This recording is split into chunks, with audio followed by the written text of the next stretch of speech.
témoigné votre sympathie aux prisonniers et vous avez accepté dans la joie d'être dépouillés de vos biens.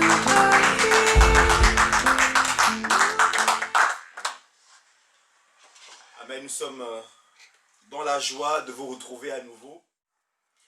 Tous ces temps-ci, tous ces jours-ci, nous avons parlé de l'inquiétude, que nous devons nous débarrasser de l'inquiétude qui est comme un poison qui vient pourrir notre existence.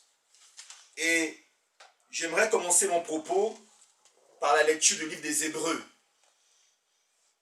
Hébreux au chapitre 10 et le verset 34. Le verset 34.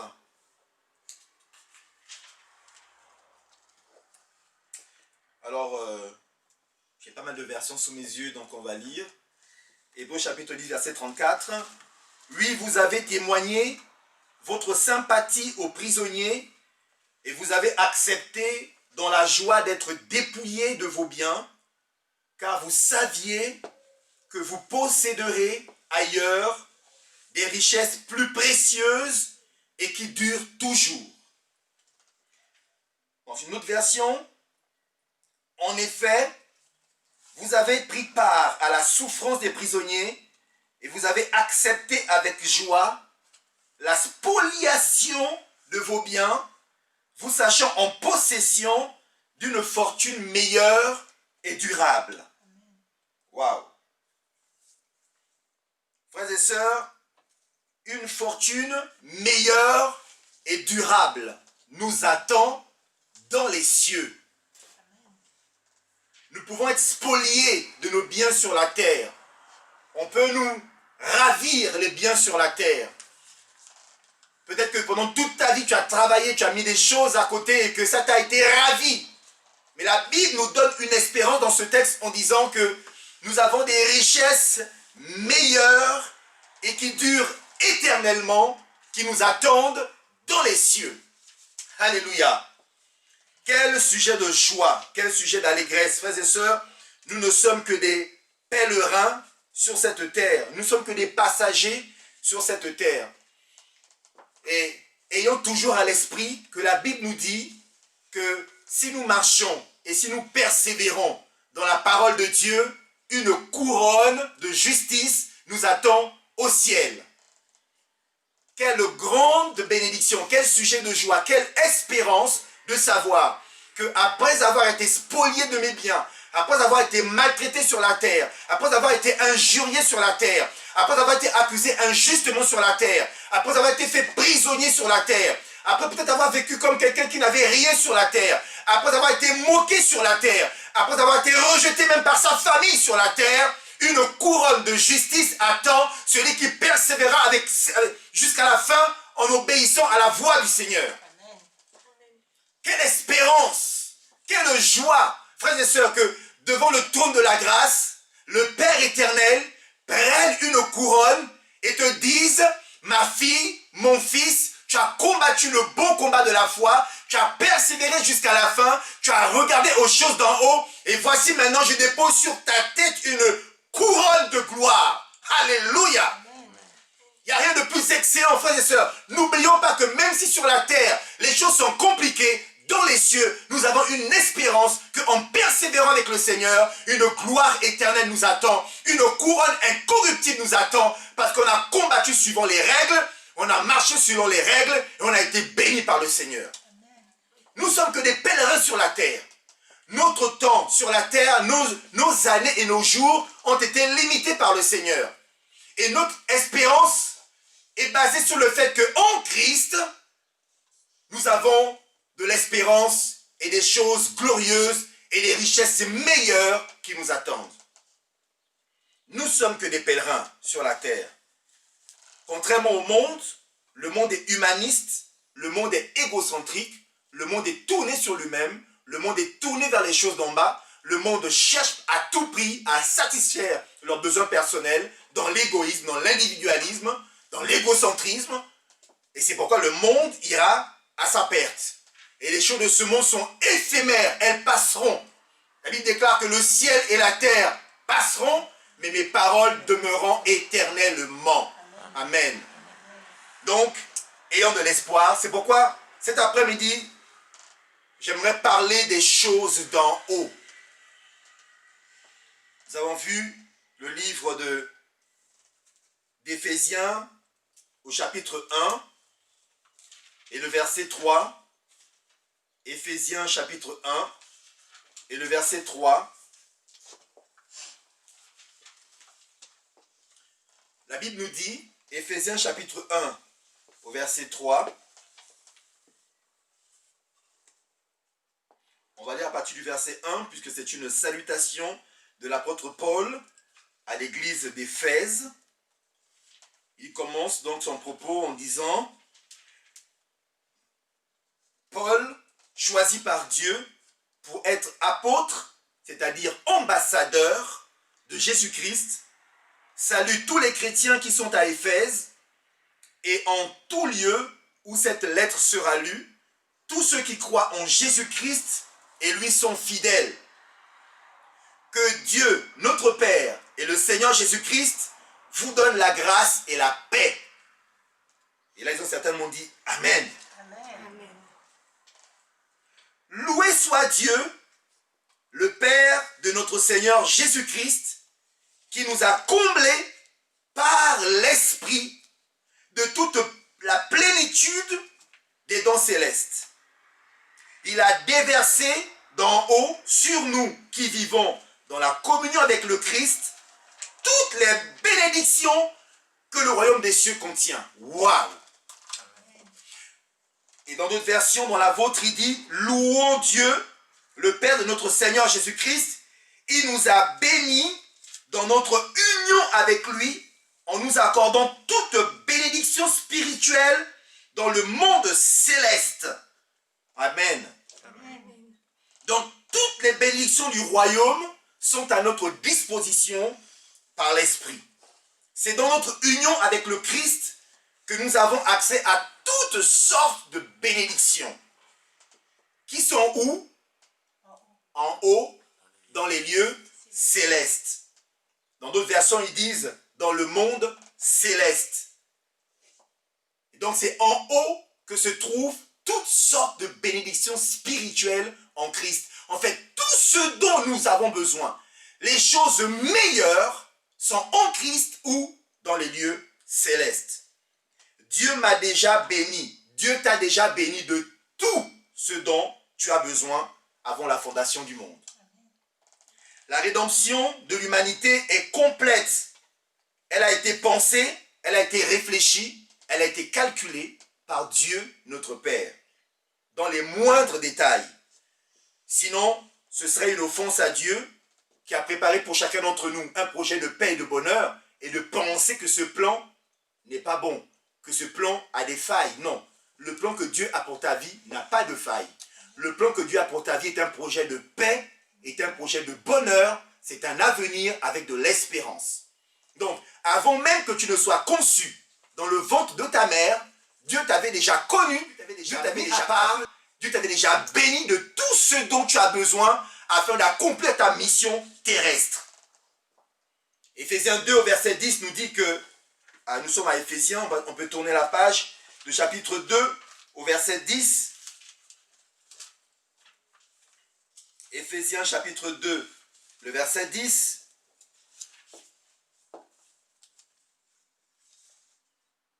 En effet, c'est Dieu qui nous a formés, il nous a créés dans notre union avec Jésus-Christ pour que nous menions une vie riche en actions bonnes, celles qu'il a préparées d'avance afin que nous les pratiquions. Donc, il y a des œuvres bonnes que Dieu a préparées d'avance dans ton union avec le Christ afin que tu les pratiques. Frères et sœurs, l'objet de ta vie doit être l'investigation de connaître quel est cet appel glorieux que Dieu a pour ta vie. Quel est ce plan merveilleux que Dieu a pour ta vie? Quelles sont ces œuvres merveilleuses qu'il a mis à part que tu dois accomplir dans ta vie? Parce que si tu es né, c'est pour un but. Nous avons dit que notre Dieu, dans sa nature, est un Dieu intentionnel. Et Proverbe nous dit que tout ce que Dieu fait, il le fait pour un but. Donc s'il a créé Gérald, c'est pour un but. Si tu as créé toi, c'est pour un but. Dieu compte sur toi. Dieu a misé sur toi. Comme quelqu'un qui joue au PMU, il a le choix entre 10 cavaliers et il va miser sur un cavalier parce qu'il croit sur ce cavalier. Il a confiance en ce cheval. Il croit en disque jockey que ces deux-là vont gagner la course. Ça, c'est dans le monde. Ça, c'est la probabilité. Ça, c'est le hasard. Parce qu'en règle générale, au PMU, ce n'est pas celui sur qui tu as misé qui gagne. Mais je te dis une bonne nouvelle. Dieu a misé sur toi et avec Dieu, tu vas gagner. Amen. Parce que Dieu a mis tout ce qu'il faut en toi. Il a tout disposé dans ta vie. Il t'a fait homme ou femme. Il t'a fait de la couleur que tu as. Il t'a fait avec les origines que tu as. Il t'a créé avec la force que tu as. Il t'a créé avec les dons, les talents que tu as. Il t'a permis de faire les études que tu as faites ou que tu es en train de faire ou que tu vas faire. Il t'a permis d'avoir le travail que tu as. Tout ce que Dieu fait a un but. Il faut que tout cela, tu comprennes que ça s'articule pour accomplir la mission que Dieu a préparée d'avance pour toi. Nous parlons des choses d'en haut. Et les choses d'en haut, j'aimerais qu'on puisse lire un passage dans Matthieu au chapitre 6. Matthieu au chapitre 6.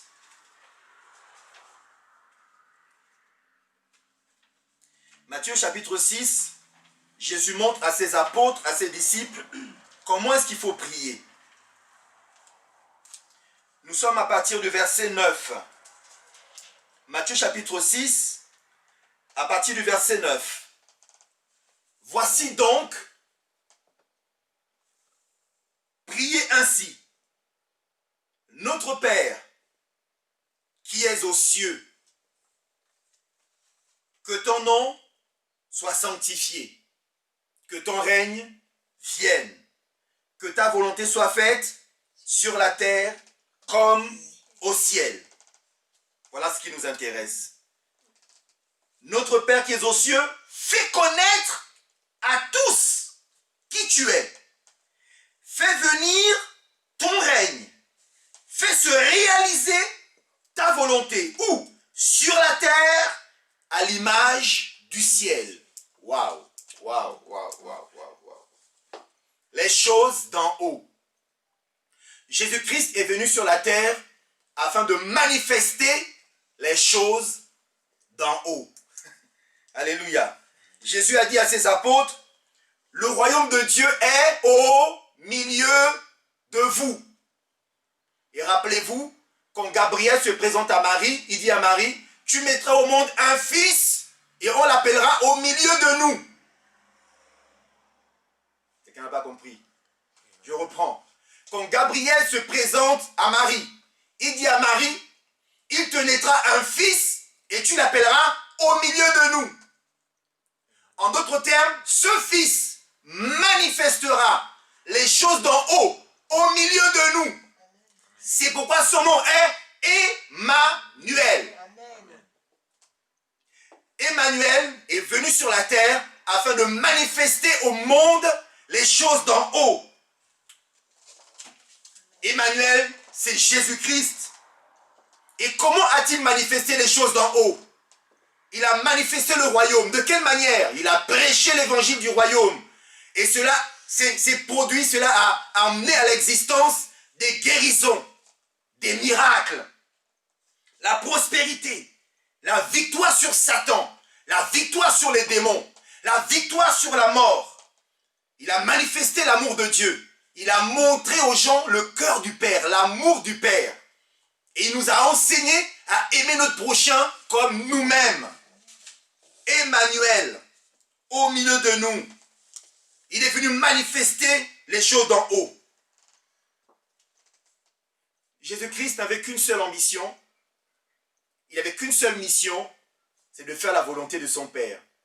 Comme il a dit dans sa prière, dans Matthieu chapitre 6, au verset 10, « Fais-nous connaître ta volonté, fais-nous connaître qui tu es, fais venir ton règne, fais se réaliser ta volonté sur la terre à l'image du ciel. » En d'autres termes, Dieu a créé Jésus-Christ. Jésus-Christ s'est incarné en un homme. Il était 100% Dieu, 100% homme. Il a habité ce corps de chair. Il est venu parmi nous. Il a manifesté les choses d'en haut. Il a fait connaître la volonté de son Père. Et d'ailleurs, Jésus nous dit dans Jean 4, Jean chapitre 4, il rappelle à ses apôtres qu'il a très peu de temps et que sa vie terrestre se résume à une mission bien précise. Jean chapitre 4, le verset 32, 33 et 34. Jean chapitre 4, verset 32, 33 et 34. Nous lisons au nom du Seigneur. Mais il leur dit, j'ai pour me nourrir un aliment que vous ne connaissez pas. Les disciples se demandent donc entre eux, est-ce que quelqu'un lui aurait apporté à manger?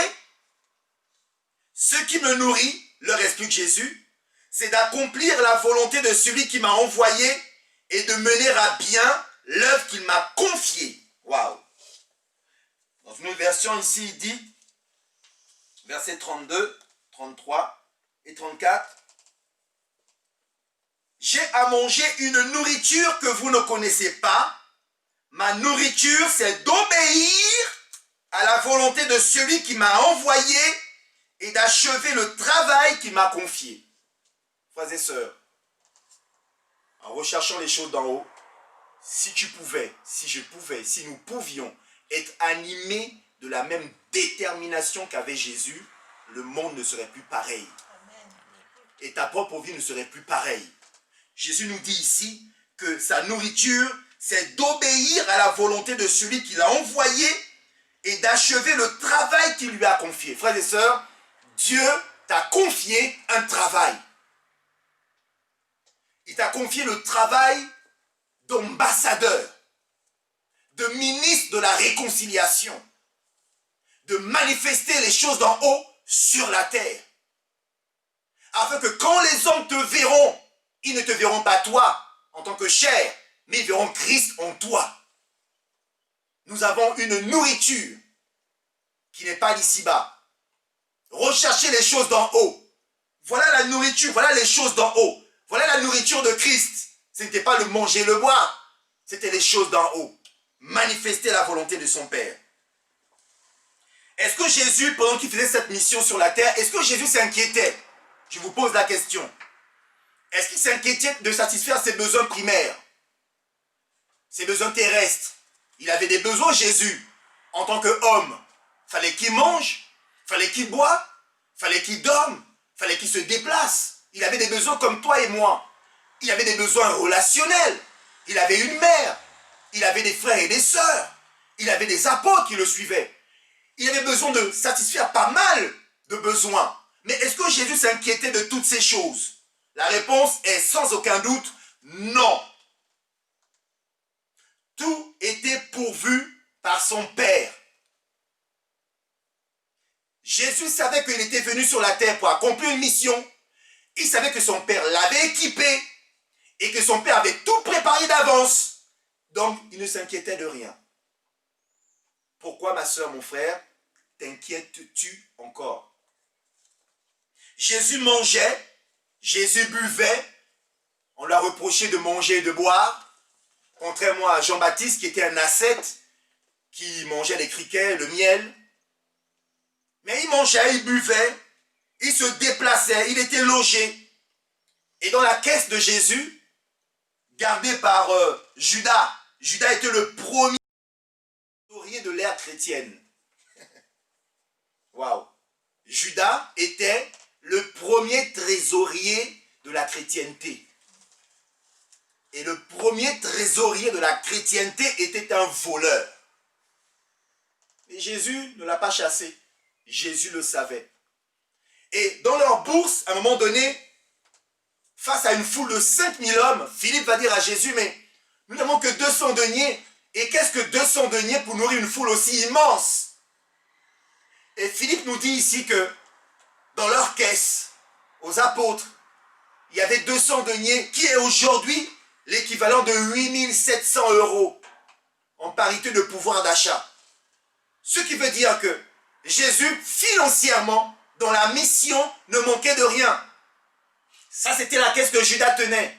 Mais il y avait aussi des femmes, comme Suzanne, des femmes de personnalités importantes de la ville, qui étaient disciples de Jésus et qui pourvoyaient à tout et qui veillaient à ce qu'il ne manque de rien dans sa mission. Frères et sœurs, celui qui se confie en Dieu, celui dont la nourriture est de faire la volonté de Dieu, celui qui recherche les choses d'en haut, ne s'inquiétera plus du manger, du boire, du vêtement, de où je vais habiter, quel travail j'aurai. Ah, je suis encore célibataire, j'ai personne avec moi. Oh, ma vie, ceci, ma vie, cela. Non, ne t'inquiète plus, parce que le Seigneur est déjà pourvu. Donc, ta mission, il sait qu'il y a le mariage qu'il a préparé. C'est écrit, c'est prévu d'avance par le Seigneur. Ne t'inquiète pas. Mieux vaut que le Seigneur t'envoie un homme selon son cœur, une femme selon son cœur, que toi-même, en cherchant les choses d'en bas, tu sois poussé par la chair et le diable pour aller choisir toi-même selon la vue, selon le cœur. Et tu risques de te tromper. Et Dieu a dit à Samuel, ne regarde pas aux apparences, parce que les apparences sont trompeuses, mais Dieu regarde au cœur. Dans ton projet de vie, le mariage, Dieu l'a préparé, mais Dieu est en train de chercher un homme, une femme, selon le cœur de Dieu, pour être à tes côtés, afin que tous les deux, vous arriviez à pouvoir accomplir la mission du Seigneur, parce que le mariage est une affaire de destinée. Le mariage est une affaire de destinée entre un homme et une femme qui vont marcher ensemble pour réaliser le plan de Dieu, afin de manifester les choses d'en haut sur la terre et que le nom de Dieu soit glorifié. Le mariage ne doit pas être un pugilat, un combat de ring, un ring de boxe. Non, c'est un endroit où deux personnes s'accordent selon le plan de Dieu. Amen. Donc, le cœur de Jésus et les yeux de Jésus n'étaient pas focalisés sur les choses d'en bas, mais il regardait toujours en haut, là où son Père se trouvait. Sa plus grande joie était de faire la volonté de son Père et de manifester les réalités célestes sur la terre. Manifester les choses d'en haut sur la terre. Mais Jésus-Christ est mort, crucifié, vendu pour 30 deniers par le ministre des Finances, Judas. 30 deniers. Voilà le résultat de l'amitié de Judas vis-à-vis de Jésus. Il a pesé 30 deniers. 30 deniers. Waouh. On dit que 30 deniers, c'est à peu près l'équivalent en parité du pouvoir d'achat d'un mois. Un mois de salaire de l'époque, à peu près 1 300 € aujourd'hui. Donc, Judas a pris un mois de salaire pour trahir son maître. Donc, Jésus est mort, Jésus a été crucifié, mais gloire à Dieu, Jésus est ressuscité. Amen. Jésus est ressuscité, il a été vu par plusieurs témoins, les apôtres, et plus de 500 personnes. Il est monté au ciel, et ils l'ont vu partir. Mais il ne nous a pas laissés orphelins. Il ne nous a pas laissés seuls. Et un jour, quelqu'un m'a posé la question, mais pasteur, concrètement, les bénédictions spirituelles en Christ, là, concrètement, comment on arrive à obtenir ça? Concrètement, ça se passe comment? Comment est-ce que je peux aujourd'hui accéder aux réalités d'en haut? Comment je peux concrètement aujourd'hui accéder aux choses célestes? Concrètement, c'est quoi? C'est un peu vague pour moi. Concrètement, ça se passe comment? Ben, nous l'avons dit.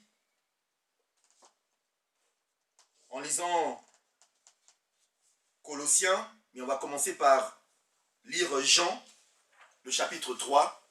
La première chose à faire, et vous le savez frères et sœurs, je ne vais pas m'étaler là-dessus, c'est de naître de nouveau. Amen. Tu ne peux pas accéder aux réalités spirituelles, tu ne peux pas accéder aux choses d'en haut, si tu n'es pas né d'en haut.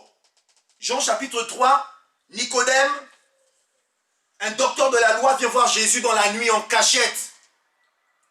Peut lui poser des questions. Il était troublé parce que ce jeune homme enseigner la Bible ou enseigner la parole de Dieu avec une telle perspicacité, une telle précision et avec une telle autorité que Nicodème était vraiment impressionné. Donc, il vient le voir de nuit. Pour pas qu'on le voie, il savait que c'était un docteur quand même. Il vient le voir de nuit et il lui pose cette question. Maître, nous savons que Dieu t'a envoyé pour nous apporter un enseignement, car personne ne peut faire des signes miraculeux comme tu en fais. Donc personne ne peut manifester des choses d'en haut, sur la terre, comme toi tu le fais, si Dieu n'est pas avec lui. Jésus lui répondit, Jean 3, verset 3. Oui, je te le déclare, c'est la vérité. Personne ne peut voir. Tu peux souligner dans ta Bible, voir. Personne ne peut voir le royaume de Dieu s'il ne naît pas de nouveau, s'il ne naît pas d'en haut. Nicodème lui demanda, comment un homme déjà âgé peut-il naître de nouveau s'il est vieux? Pourrait-il entrer une seconde fois dans le sein de sa mère et naître? En tout cas, quelqu'un comme Nicodème, aller chercher sa mère, entrer dans le sein de sa mère et naître de nouveau, même lui qui est docteur doit comprendre que c'est compliqué, que ce n'est pas ça dont Jésus parlait. Jésus lui répondit, en vérité, je te le dis, nul, s'il ne naît d'eau et d'esprit, ne peut entrer. Donc tout à l'heure j'ai dit souligner voir, là il faut souligner entrer. Nul ne peut entrer dans le royaume de Dieu s'il ne naît d'eau et d'esprit. Parce que ce qui est né de la chair est chair, ce qui est né de l'esprit est esprit. Amen. Amen. Donc nous devons naître de nouveau. Nous devons naître de nouveau, il dit, pour voir le royaume et pour entrer dans le royaume. Il faut être baptisé d'eau et baptisé de l'esprit. Donc pour avoir accès aux choses d'en haut, aux réalités des choses d'en haut, il faut d'abord que je naisse de nouveau, que je naisse d'eau et que je naisse d'esprit. Et c'est pourquoi dans Acte 1, et notre sœur Nadia l'a dit tout à l'heure, on peut commencer par l'évangile selon Jean 16. Jean chapitre 16. Comment peut-on accéder? Nous sommes en train de répondre à la question, comment peut-on accéder de nouveau? Il faut être baptisé d'eau et baptisé d'esprit. Et dans Jean 16, au verset 7, Jésus parle à ses disciples, il leur dit, « Cependant, je vous ai dit la vérité. C'est votre avantage que je m'en aille. En effet, si je ne pars pas, le Paraclétos, le Paraclet, celui qui doit vous venir en aide, ne viendra pas à vous. Si au contraire je pars, je vous l'enverrai. Et lui, par sa venue, il confondra le monde en matière de péché, de justice et de jugement. En matière de péché, il ne croit pas en moi. En matière de justice, je vais au Père et vous ne me verrez plus. En matière de jugement, le prince de ce monde a été jugé. J'ai encore bien des choses à vous dire, mais vous ne pouvez pas les porter maintenant.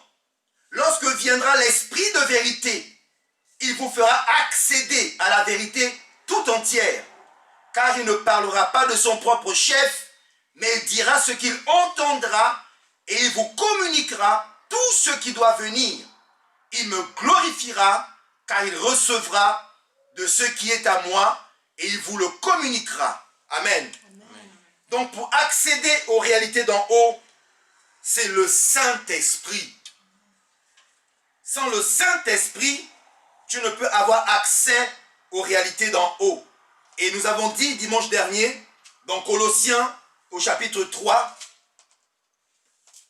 Colossiens au chapitre 3, c'est là où Jésus nous parlait, au travers de l'apôtre Paul, à partir du verset 1, Colossiens 3, à partir du verset 1, du moment que vous êtes ressuscité avec le Christ, recherchez ce qui est en haut, là où se trouve le Christ, assis à la droite de Dieu. C'est en haut qu'est votre but. non sur la terre. Vous êtes morts en effet, et votre vie est cachée avec le Christ ou en Dieu. Quand le Christ, votre vie, paraîtra, alors vous aussi, vous paraîtrez avec lui en pleine gloire.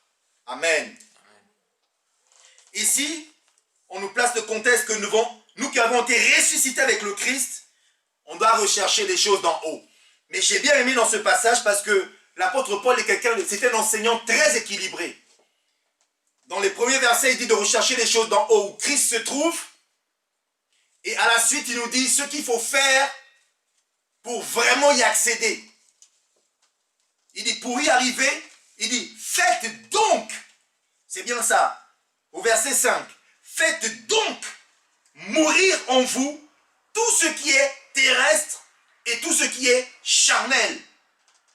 Ce qui en vous appartient à la terre. Et ici, il cite, faites donc mourir ce qui en vous appartient à la terre, la débauche, l'impureté, les passions, les désirs mauvais, la cupidité qui est une idolâtrie. Voilà ce qui attire la colère de Dieu. Voilà quelle était votre conduite autrefois, ce qui faisait votre vie. Maintenant donc, vous aussi, débarrassez-vous de tout cela. Et il rajoute la colère, l'irritation, la méchanceté, les injures, les grossièretés sorties de vos lèvres. Il dit, plus de mensonges entre vous, car vous vous êtes dépouillés du vieil homme avec ses pratiques, et vous avez revêtu l'homme nouveau, celui qui, pour accéder à la connaissance, ne cesse d'être renouvelé à l'image de son Créateur. Amen. Waouh. Frères et sœurs, on vous le dit souvent, on le prêche très souvent, les évangélistes et moi-même, et ici l'apôtre Paul nous dit, c'est la Bible qui parle, que pour accéder aux réalités d'en haut, pour accéder aux choses d'en haut, on doit se débarrasser de toutes ces choses charnelles qui nous bloquent, qui nous empêchent de monter. Vous avez vu les enfants, un enfant qui a un petit ballon. Aussi longtemps que l'enfant ne lâche pas le ballon, qu'il a accroché un fil, le ballon ne part pas dans les airs. On est d'accord avec cela. L'enfant tient le ballon, il ne veut pas le lâcher. Mais c'est quand l'enfant va lâcher le ballon, que le ballon pourra monter très haut dans les cieux. Cette image, c'est Colossiens 3. Il nous dit que si nous sommes charnels avec les passions de la terre, passions de la chair, nous empêchons notre esprit d'être en communion avec le Saint-Esprit qui nous emmène à être connectés avec les choses d'en haut. Nous ne permettons pas à notre esprit d'aller chercher la réalité spirituelle. Frères et sœurs, aujourd'hui, il faut que tu lâches ton ballon. Amen. Amen. Tu peux dire à quelqu'un à côté de toi, tu peux écrire, toi qui es en direct, je lâche le ballon. Amen. Oui. Parce que nous devons vraiment lâcher le ballon. Si nous ne lâchons pas le ballon, nous ne serons pas agréables à Dieu. Nous empêchons l'action du Saint-Esprit dans notre vie. Nous empêchons à la chair d'être crucifiée. Et nous laissons donc volontairement la chair prendre le dessus sur l'esprit. Et Galates nous dit que la chair et l'esprit sont opposés. Ils se font la guerre. Il y a toujours un qui domine sur l'autre. Soit la chair, soit l'esprit. Si tu ne lâches pas le ballon, la chair dominera sur l'esprit. Si tu lâches le ballon, l'esprit dominera sur la chair. Et ton ballon va monter dans les cieux. Et tu auras accès aux réalités spirituelles. Amen. Amen. C'est par le Saint-Esprit, le Paraclétos, l'enseignant, le défenseur. C'est par lui, celui qui doit nous venir en aide, que nous pouvons vivre les réalités du royaume sur la terre. Alléluia.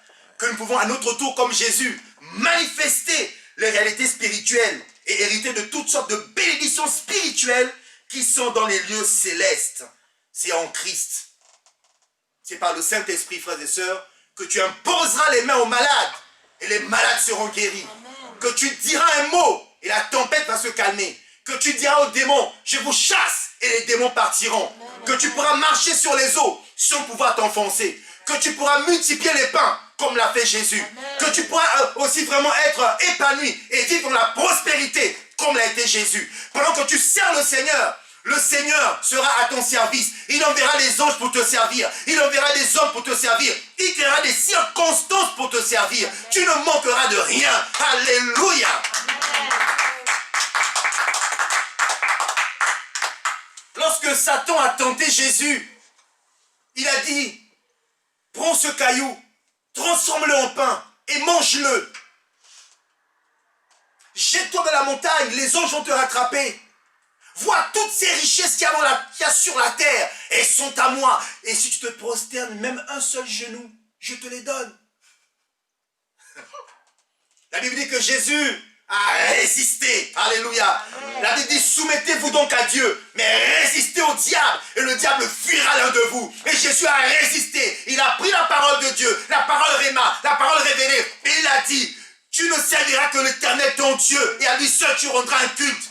Et il a dit, ma nourriture c'est la volonté de Dieu. C'est la parole de Dieu. Frères et sœurs, le diable a fui loin de Jésus. Et la Bible dit que les anges sont venus servir le Seigneur.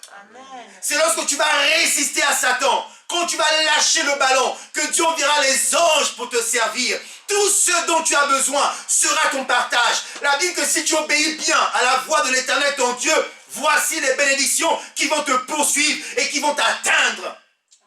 Tu seras la tête et non la queue. Amen. Tu seras en haut et jamais en bas. Amen. Tu prêteras beaucoup de nations et tu n'en prêteras plus. Amen. Tu seras béni dans les villes et béni dans les champs. Ta postérité héritera le pays. Amen. Tu ne manqueras de rien. Amen.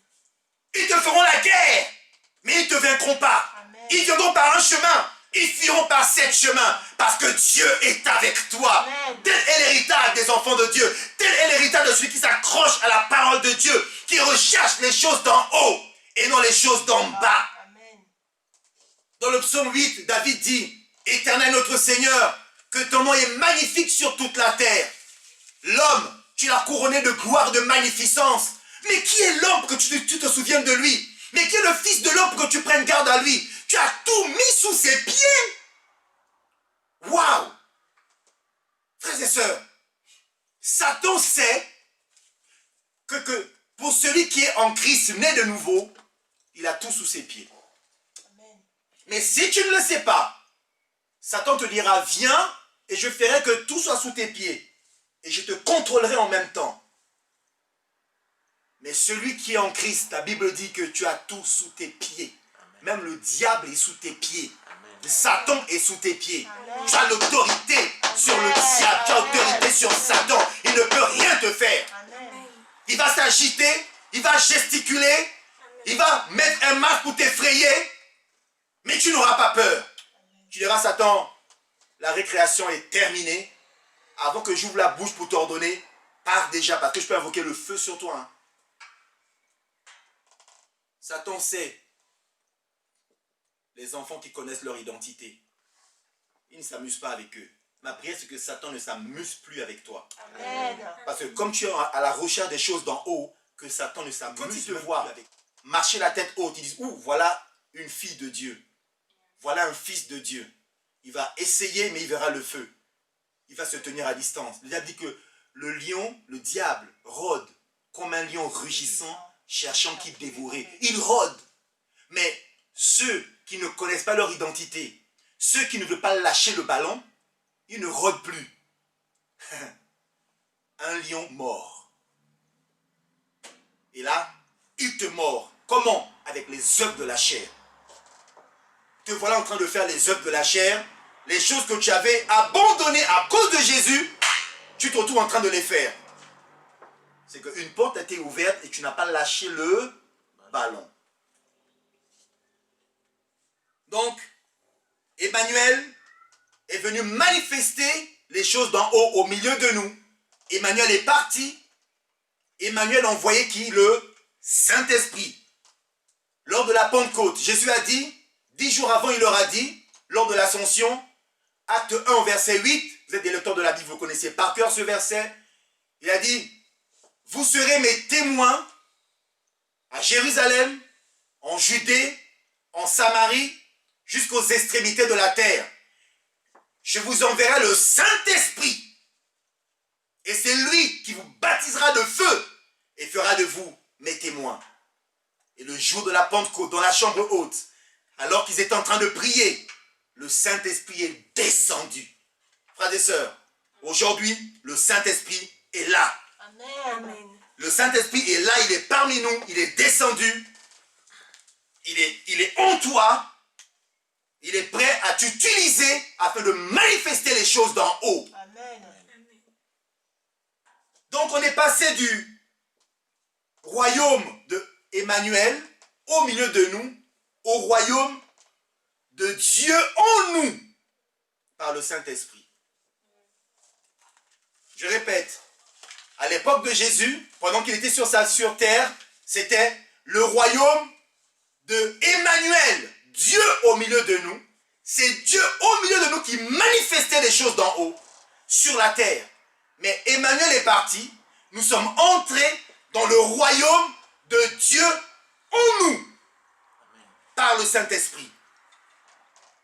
Donc, avant c'est Jésus qui faisait, Jésus manifestait le royaume, mais maintenant, le Saint-Esprit en nous va nous aider à notre tour à manifester le royaume, donc les choses d'en haut. Et tout à l'heure, je disais que nous répondons à la question, mais où sont donc toutes ces réalités spirituelles? Où sont toutes ces bénédictions spirituelles? On nous dit en Christ dans les lieux célestes. Eh bien, frères et sœurs, j'ai une bonne nouvelle pour toi, que tout ce que tu recherches, en fait, est en toi.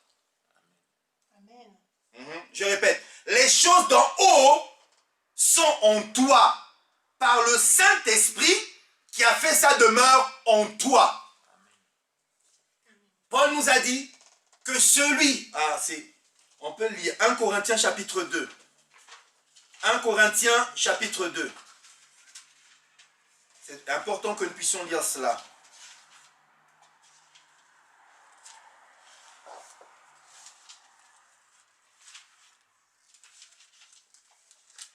« 1 Corinthiens chapitre 2, à partir du verset 9. 1 Corinthiens chapitre 2, à partir du verset 9. Mais comme il est écrit, c'est ce que l'œil n'a pas vu, ce que l'oreille n'a pas entendu, et ce qui n'est pas monté au cœur de l'homme, tout ce que Dieu a préparé pour ceux qui l'aiment. » Verset 10. En effet, c'est à nous que Dieu l'a révélé par l'Esprit. Car l'Esprit, le Saint-Esprit, sonde tout, même les profondeurs de Dieu. Qui donc parmi les hommes connaît ce qui est dans l'homme, sinon l'Esprit de l'homme qui est en lui? De même, ce qui est en Dieu, personne ne le connaît, sinon l'Esprit de Dieu. Pour nous, nous n'avons pas reçu l'Esprit du monde, mais l'Esprit qui vient de Dieu, afin que nous connaissions les dons de la grâce de Dieu. En effet, nous n'en parlons pas dans le langage qu'enseigne la sagesse humaine, mais dans celui qu'enseigne l'Esprit, exprimant ce qui est spirituel en termes spirituels. Waouh! Je dis, nous sommes bénis de toutes sortes de bénédictions spirituelles en Christ dans les lieux célestes, mais le Saint-Esprit a pris toutes ces réalités spirituelles en Christ dans les lieux célestes et est descendu avec cela dans ta vie. Dès le jour où tu as fait union avec Christ Jésus, ces réalités spirituelles sont en toi, mon frère et ma sœur. N'allons pas chercher ailleurs ce que nous avons en nous. Et c'est là où le diable est malin. Il a fait croire à Ève qu'elle n'avait pas ce qu'elle avait déjà. Enfin, qu'elle n'était pas ce qu'elle était déjà. Il lui a dit, si tu manges de ce fruit, tu deviendras comme Dieu. Elle était déjà comme Dieu. Elle était déjà à l'image de Dieu. Vous voyez, frères et sœurs, si nous ne connaissons pas ces choses, nous risquons d'aller chercher des solutions ailleurs. Donc, toutes ces bénédictions spirituelles sont logées en nous par le Saint-Esprit qui a fait sa demeure en nous. Matthieu 6 nous dit que les yeux sont la lampe du corps. si tes yeux sont en bon état, si tes yeux sont sains, tout ton corps sera éclairé. Tout ton corps sera dans la lumière. Mais si tes yeux sont malades, tout ton corps entier sera dans l'obscurité. Les yeux sont la lampe du corps. Si les yeux sont fermés, le corps est dans les ténèbres. Si les yeux sont ouverts, le corps est dans la lumière. Mes yeux et tes yeux doivent à présent s'ouvrir au plan, au projet que le Seigneur a pour ta vie, aux promesses que le Seigneur a pour ta vie, qui sont déjà en toi et n'attendent que tu les découvres et que tu les valorises par le Saint-Esprit. Les yeux sont la clé pour comprendre les réalités spirituelles, les choses d'en haut. Il faut que tes yeux soient ouverts. C'est pourquoi Éphésiens chapitre 1. Je reviens à Éphésiens. Dieu a dit tellement de bonnes choses aux Éphésiens. Éphésiens chapitre 1, le verset 15 et au verset 19. Éphésiens chapitre 1, du verset 15 au verset 19. Je lis dans la version Parole vivante. Éphésiens chapitre 1, verset 15 au verset 19. Pour toutes ces raisons, moi aussi, après avoir entendu parler de votre foi au Seigneur Jésus-Christ et de la manière pratique par laquelle vous l'exprimez, en aimant tous ceux qui appartiennent à Dieu, je ne me lasse pas, dans toutes mes prières pour vous, de témoigner ma reconnaissance pour l'œuvre accomplie en vous. Ce que je demande, verset 17, c'est que le Dieu de notre Seigneur Jésus-Christ, le Père qui possède toute gloire, vous donne l'esprit de sagesse et de pénétration spirituelle pour que vous puissiez sonder ces mystères afin d'arriver à mieux le connaître. Qu'il vous accorde une pleine lumière et qu'il augmente l'acuité de votre vision spirituelle afin que vous compreniez en quoi consiste l'espérance vivante à laquelle vous avez été appelés et que vous sachiez quelle merveille vous êtes, quelle merveille vous êtes en droit d'attendre. Car inépuisable est la richesse du glorieux héritage que Dieu réserve à ceux qui lui appartiennent. Waouh! Vous voyez, si nos yeux ne sont pas illuminés dans la connaissance de ces choses, nous passerons à côté de la richesse du glorieux héritage que Dieu nous réserve. Ce glorieux héritage, les choses d'en haut, sont des choses que Dieu te réserve. Et si tes yeux spirituels ne sont pas illuminés, ne sont pas éclairés, ton corps tout entier sera dans les ténèbres et tu ne comprendras pas ce que Dieu attend pour ta vie. Tu ne comprendras pas ce que Dieu recherche avec toi. Et tu risques de rester dans l'inquiétude. En fait, lorsque mon corps est dans les ténèbres, je suis dans l'inquiétude. Je ne vois pas comme Dieu voit les réalités. Je ne vois pas comme Dieu voit la situation. Je vois la situation dans la chair et non plus dans l'esprit. Et Paul dit, marchez non selon la vue, mais marchez par la foi. Marcher par la foi, c'est avoir les yeux ouverts et les yeux illuminés. Il dit qu'il ouvre votre cœur à sa lumière. Qu'il ouvre votre cœur à sa lumière pour que vous sachiez quel est son appel et quelle est la richesse de sa gloire. Frères et sœurs, j'ai dit que l'héritage que nous avons en Christ est une richesse encore bien plus meilleure que nous pouvons espérer sur la terre.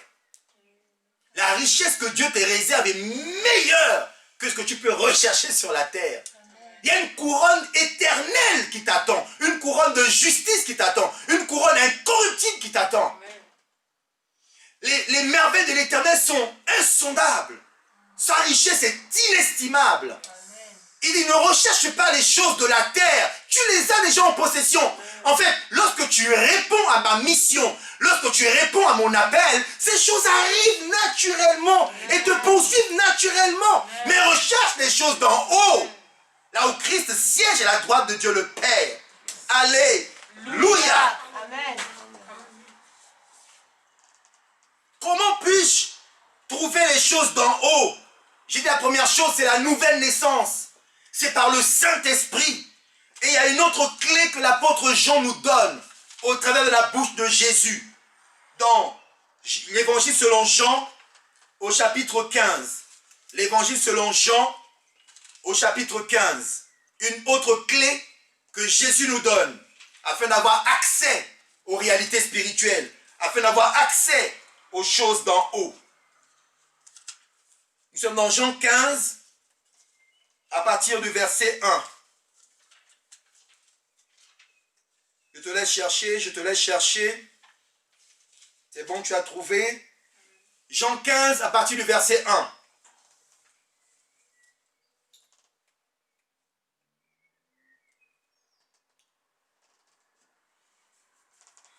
Je suis le vrai cep. Et mon père est le vigneron. Il enlève tout rameau qui, uni à moi, ne porte pas de fruits. Mais il taille, il purifie chaque rameau qui porte des fruits pour qu'il en porte encore plus. L'enseignement que je vous ai donné vous a déjà rendu pur. Verset 4. Demeurez en communion avec moi. Je resterai uni à vous et j'agirai en vous. Un sarment ne pourrait et ne saurait porter du fruit tout seul, sans demeurer attaché au cep. Il en est de même pour vous. Si vous ne restez pas unis à moi, vous ne pouvez porter aucun fruit. Si vous ne demeurez en moi, vous ne pouvez porter aucun fruit. Et il insiste. Et il continue. Au verset 5. On l'a lu, hein. Je suis la vigne, vous êtes les sarments. Celui qui demeure en moi et en qui je demeure, celui-là portera du fruit et du fruit en abondance. Il dit, je suis le cep de la vigne. Vous êtes les sarments. Celui qui demeure uni à moi, en communion avec moi, et en qui coule ma vie, portera du fruit en abondance. Car séparé de moi, vous ne pouvez rien faire du tout. Celui qui est attaché à Christ, celui qui demeure en union avec lui, en communion avec lui, sera connecté aux réalités célestes. Sera connecté aux choses d'en haut. Que je n'ai plus besoin de chercher, je ne sais pas par quel moyen, mais puisque le Saint-Esprit est en moi, Dieu, en union avec Christ, me permet d'avoir accès à ces réalités spirituelles, aux choses d'en haut. Et il dit, et il parle de l'abondance, que vous porterez du fruit en abondance. Année de la prospérité, c'est une abondance que le Seigneur veut envoyer dans ta vie. Mais ça ne se fera qu'à une seule condition, que tu demeures uni, attaché, en communion avec Dieu, frères et sœurs. Amen. Dans la version grecque, le mot demeurer, c'est le mot méno. Méno qui veut dire demeurer, et il dit aussi rester vivant. Waouh! Il disait ici dans la version parole vivante, en qui coule ma vie. Rester vivant. En d'autres termes, si le sarment est coupé du vrai cep, il n'est pas vivant. Il demeure seul. Il ne porte pas de fruit et il va mourir. Mais celui qui demeure en communion avec Jésus, celui-là est connecté et celui-là reste vivant. Parce que la vie de Jésus coule en lui et il reste vivant. Frères et sœurs, cette année, prends la décision de rester vivant. Amen. Prends la décision de ne pas te séparer de Christ, mais de demeurer en communion avec Christ, de demeurer en union avec Christ. Alors l'abondance, alors la prospérité viendra. Si vous demeurez en moi, vous aurez accès aux choses d'en haut. Il nous dit Jésus. Si vous demeurez en moi. Waouh. Et pour finir, tu te poses encore la question, mais pasteur, c'est quoi les choses d'en haut?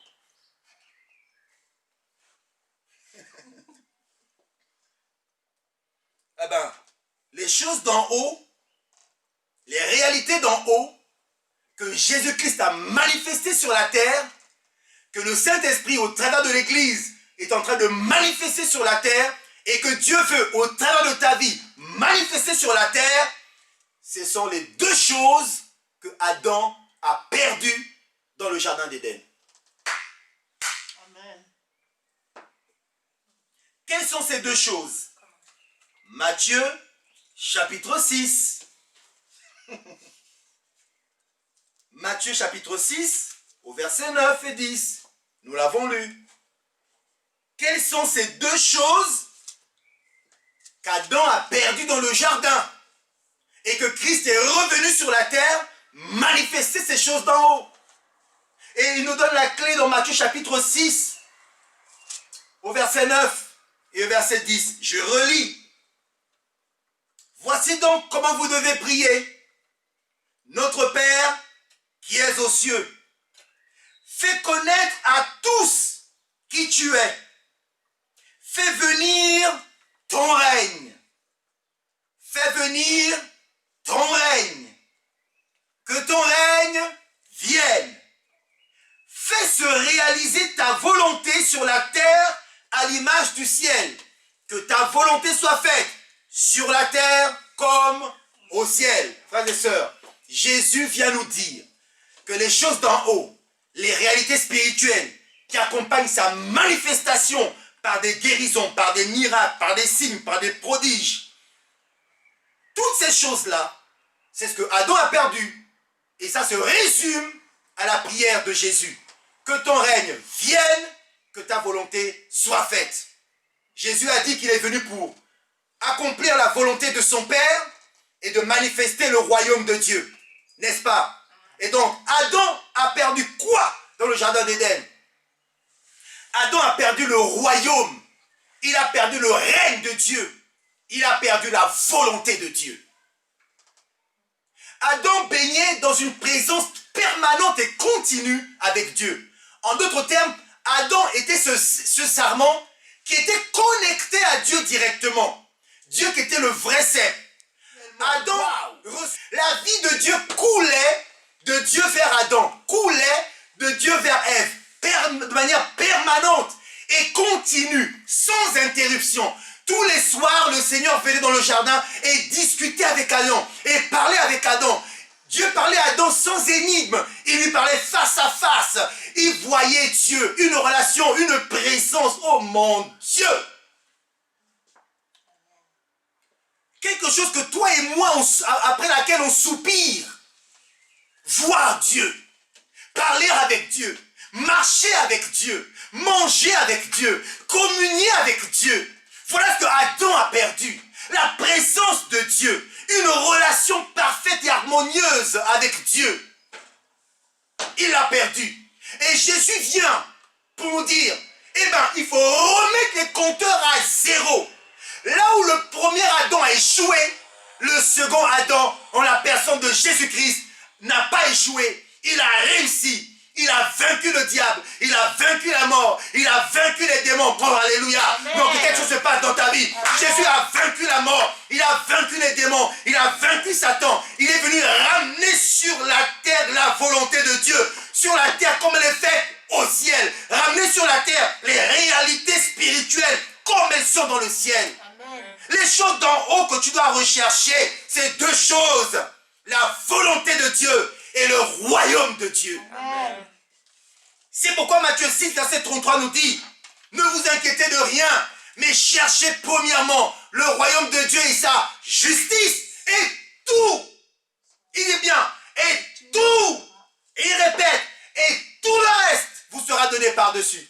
En d'autres termes, si tu recherches le royaume de Dieu, si tu fais la volonté de Dieu, alors tu auras tous les bagages, tu auras tout l'équipement nécessaire à remplir ta mission sur la terre. L'intelligence, la sagesse, les moyens financiers, le moyen matériel, les relations, le mariage, tout ce qu'il faut, le package viendra vers toi parce que tu es en train de faire de la volonté de Dieu ta nourriture matin, midi et soir. Amen. Jésus n'était pas perdu n'était pas égaré à faire autre chose que la volonté de son Père. Amen. Amen. J'espère que cet après-midi, les écailles sont tombées quelque peu de tes yeux. J'espère que cet après-midi, tu réalises à quel point notre Dieu recherche une chose. Que ton règne vienne. Où? Sur la terre. Que ta volonté soit faite. Où? Sur la terre. Parce qu'au ciel, la volonté de Dieu y est. Parfaite. Au ciel, son règne est parfait. Mais ce que Dieu veut au travers de toi qui me regarde, ce que Dieu veut, mon frère, ma soeur, ce que Dieu veut, sa volonté, c'est que tu recherches les choses d'en haut et que tu les manifestes dans ton entourage, que tu les manifestes dans ta vie et que tu vives une vie consacrée à Dieu, que tu sois un serment attaché au vrai cep qui reçoit de lui la vie et qui reste vivant et qui manifeste la vie que Dieu a manifestée par Jésus-Christ sur la terre. La Bible dit que Jésus-Christ allait de lieu en lieu et il faisait du bien. Que le Seigneur fasse de toi un instrument sur lequel il peut compter, qui recherche son royaume et sa justice et qui fait sa volonté, afin qu'au travers de toi, dans ton entourage, dans ta famille, dans tes relations, dans ton travail, où que tu sois, que Dieu se sert de toi pour faire du bien. Amen. Que quelqu'un me dise un bon amen. Amen. Parce que Dieu veut que tu fasses du bien autour de toi. En fait, non. Dieu veut, au travers de toi, faire du bien à ceux que tu vas rencontrer sur ta route. Amen. Parce que quand tu feras du bien, on saura, mais pourquoi tu fais cela? Ce n'est pas moi, c'est Dieu qui habite en moi, qui l'a fait pour toi. Amen. Amen. Amen. Jésus a dit à Philippe, Philippe, pourquoi cherches-tu le Père? Celui qui m'a vu, a vu le Père. Amen. Parce que ce que le Père veut faire, il le fait au travers de moi.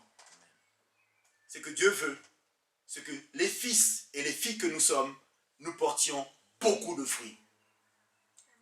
Ne t'inquiète pas du manger, du boire, du vêtement, du mariage, des finances pour ton projet. Tout cela, Dieu a déjà pourvu. Il a tout mis par le Saint-Esprit en toi. Que ton esprit et le Saint-Esprit fassent un. Pour que tu puisses voir avec les yeux spirituels la volonté de Dieu dans ta vie. Et que tu puisses manifester les œuvres préparées d'avance par le Seigneur. En d'autres termes, son royaume. Que le Seigneur vous bénisse. Amen. Et là où tu peux, tu peux acclamer le Seigneur.